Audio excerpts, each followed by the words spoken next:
Welcome to Inside Iraq. I'm Jassim Azzawi. With its credibility badly bruised, the U.S. media draws painful lessons from its coverage of Iraq. What exactly is the role of U.S. papers and network? Is regional hostility to the U.S., as reflected in Arab newspapers, natural vents of anger or dangerous outlets clouding the picture? John Cookson reports. American newspapers, the symbol of hard-hitting investigative journalism. But did they or their editors deliberately propagate White House untruths about Iraq's alleged weapons of mass destruction? Or were they unwittingly conned to do the Bush administration's bidding? Americans always trusted their fourth estate and seldom questioned content.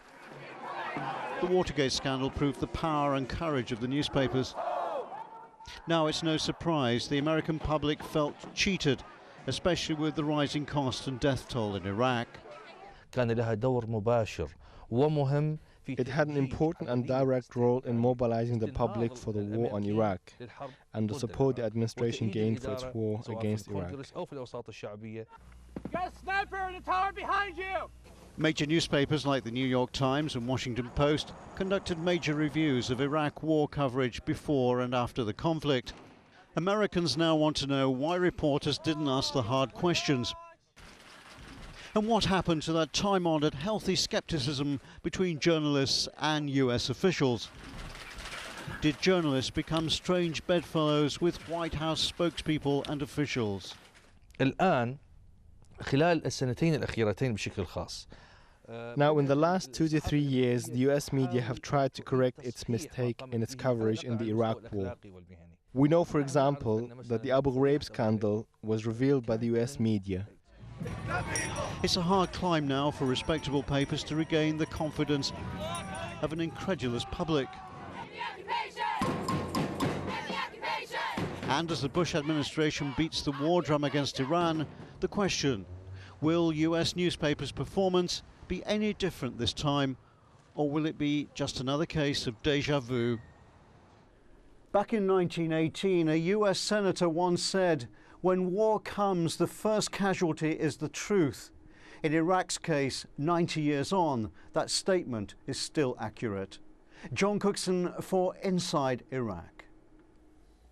To discuss how the U.S. media covers Iraq, I'm joined from Beirut, Lebanon, by Jamil Mroua, editor-in-chief of the Lebanese English Daily Star, and from New York by Steve Rendell, a senior analyst at the Fairness and Accuracy in Reporting, better known as FAIR, and from London by Adam Early, a senior advisor to the Undersecretary for Public Diplomacy of the U.S. State Department. Gentlemen, welcome to Inside Iraq. Adam, let me start with you by saying the following. American media and networks is not a monolithic thing. There is no way we can talk about it in general. Let's go back to the overarching question. Was American media newspapers conned into the coverage of Iraq, into promoting it, or were they active participants in the promotion of the war? Well, I don't think anybody promoted war. I think nobody really wanted war. We were hopeful to avoid war. The choice of war was frankly Saddam Hussein's to make, and he made the wrong choice. I think the media played the role that socially and constitutionally it's supposed to play. It questioned, it asked, it probed. I would really take a strong issue with one thing that was said in that introductory piece, which is I don't think truth was a casualty in the lead up to the Iraq war. I think we need to be go into some specifics. And the specific issue, I think, is the weapons of mass destruction. I mean, everybody accepted and believed and thought that Iraq had weapons of mass destructions. And we were all surprised when we found out that they didn't. The intelligence agencies of the United States, Britain, France, Germany, and most of the civilized world, and the Middle East, I would add, all had very, I think, firm and categorical assessments that Saddam Hussein had chemical weapons. And so it wasn't a case of us knowing something not to be the case and fooling everybody. We were presenting the case as best we knew it. I'm sure we will get that, and that was the analysis that was made. Now, the question is, if they had asked more questions, if they had probed more deeply, would they have shown that the emperor has no clothes? Maybe, but I think that a lot of that discussion is discussion in hindsight. And if you put yourself at the time, let me, Adam, just for just a second, go to Steve. Steve, according to Adam, they did their job. They asked the questions, but one way or another, they were victims to even a larger picture, and that is not anybody knew exactly what's going on. I think I would take serious issue with that. The U.S. press in general, and I will generalize, catastrophically failed the American people and other citizens of the world in portraying the case that the White House made almost unmediated. There were, of course, some bright exceptions there, but generally a White House that was credulous and servile to, a press corps that was credulous and servile to White House needs. Now, to give you an example, going into the war, actually, step back to February 2003.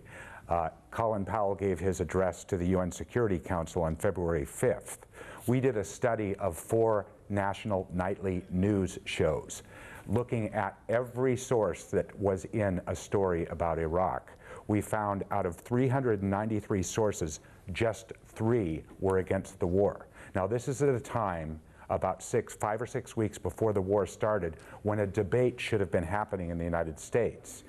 Then we did another study at the first 3 weeks of the Iraq War and found then in stories on 6 nightly national news shows, 71% of sources in stories about Iraq were pro-war, just 3% were against the war. And actually that 3% number over-represents the anti-war sensibility on these shows, because the 3% anti-war sources were generally 3 to 5 to 7-second sound bites of anti-war demonstrators in the streets, while the 71% who were pro-war were often generals who sat in the studios often on big news days all day long. If one of the jobs of the news media is to provide a debate you saying, Steve, that they deliberately are you saying that deliberately they brought the people who espoused the idea, let's go to war, while also deliberately those 5% or 10% that they were against the war, they were excluded? Is that what you're saying? It wasn't 5 or 10%. When I say that 3% were anti-war voices in the world of the nightly news, it was close to 30% of Americans who were against the war. So yes, I'm saying I am charging a strong bias on the part of the U.S. news media in denying Americans and citizens of the world around a debate. That being the case, Steve, let me quote to Jamil Mrouwa in Beirut this quote that is from the Pentagon correspondent Thomas Rick. You know, the Washington Post after the war, exactly Howard Kurtz went and covered exactly what went before and after, and he came up with this quote by Thomas Rick. See if it capsulizes the mood. He says, there was an attitude among editors. Look, we are going to war. Why do you even worry about all the contrary stuff? Was that what's going on? The administration was bent on war, and we just have to go along? Well, with 2020 hindsight, as Adam earlier mentioned, we now know that it was not the fact that the truth was badly hurt or bypassed or killed. It was, in fact, not taken into account whatsoever. The Bush administration had decided to go to war. They had asked the CIA to concoct out of a list of 8 or 9 reasons. The CIA chose the weapons of mass destruction. That's a charge to concoct. They set up the film for Colin Powell.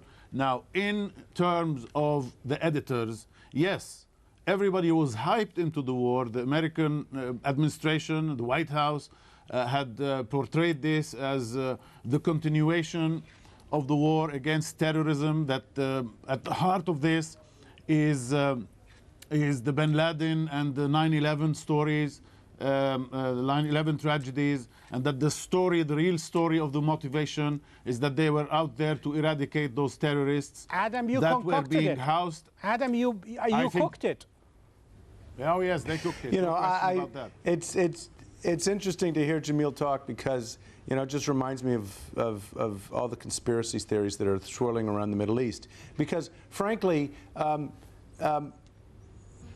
people can't honestly acknowledge that mistakes were made. They think that you know, when the president and the CIA and the Secretary of State and the Secretary of Defense all get together, they can't possibly make mistakes, and whatever they do has to be deliberate. So that that's the explanation for why there are no weapons of mass destruction were found. Let's be clear. Jamil, you're wrong.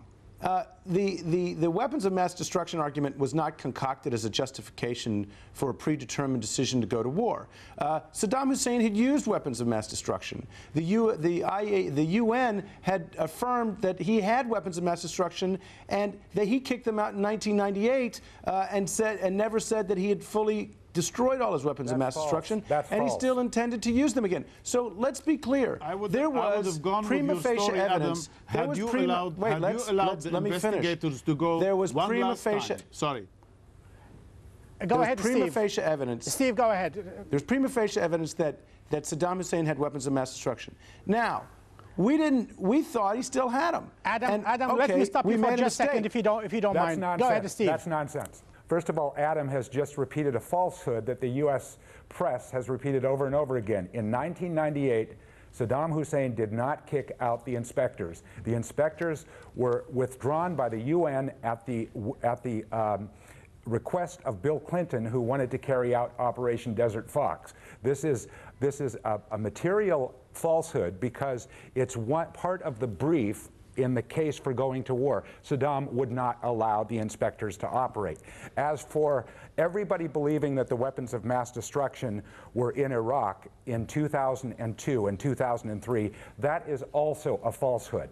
The star witness for the CIA's case, for the White House's case, was Hussein Kamel, the former head of the weapons of mass destruction program, Saddam's son-in-law. Hussein Kamel was the star witness. He gave, when you hear the amounts of nerve gas, of sarin, of VX, he is the source for all those numbers. What the US CIA and the White House did not tell us, did not tell the press, did not tell the American people, is that... I need to stop you for just a second. I need to stop you for just a second. We'll take a break, and then when we come back, we'll continue our discussion. Stay with us.